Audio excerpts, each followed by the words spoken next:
Matapos ang investigasyon sa SOSE o Statements of Contributions and Expenditures noong eleksyon 2022, dineklara ng COMELEC walang nilabag sa batas si Senator Chis Escudero at ang kaibigan niyang kontraktor na si Lawrence Lubiano.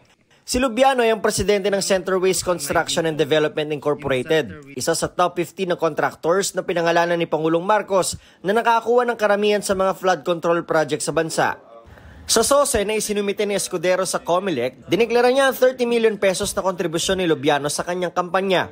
Ang depensa ni Lubiano, personal na pera niya ang ibinigay sa kampanya ni Escudero. Sa resolusyon ng COMELEC Political Finance and Affairs Department o PFAD, sinabi nitong kahit pa presidente ng Centerways si Lubiano, hindi siya ang Centerways. Base na rin daw sa mga nilabas na desisyon ng Korte Suprema noon, ang isang korporasyon ay may iba o hiwalay na pagkatao sa mga opisyal o stockholder nito.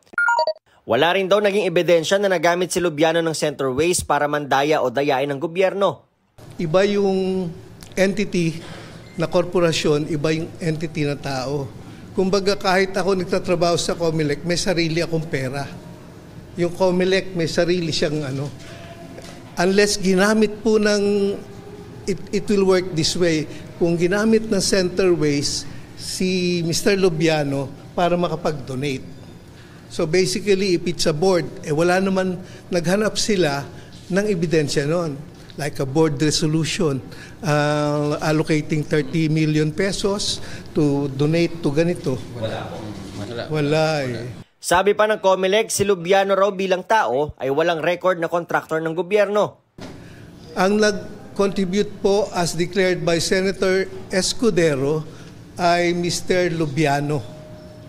So si Mr. Lubiano po, doon na rin sa certification ng DPWH ay hindi kontraktor ng gobyerno on his own.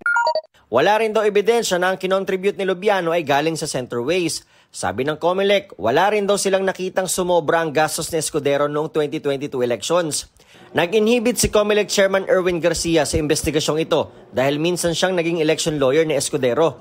Sa kabila ng pag-clear ng PFAD, may nakabinbin pang kaso kay Escudero na isinampa ng mga grupo ng abogado at ilang individual nito lang buwan. Iba pa raw ang investigasyon na ito base sa magiging ebidensya. Ayon naman kay Escudero, pinagtibay ng desisyon ng COMELEC ang matagal na raw nilang ginagawa na mahalagang transparency, honesty at pagsunod sa alituntunin. Mananaig daw ang katotohanan kapag tama ang proseso.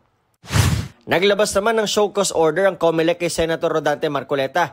Kaugnay ito ng pagdedeklara niya sa kanyang SOSE na zero ang kanyang natanggap na campaign contributions, samantalang mahigit 112 million pesos ang kanyang expenditures.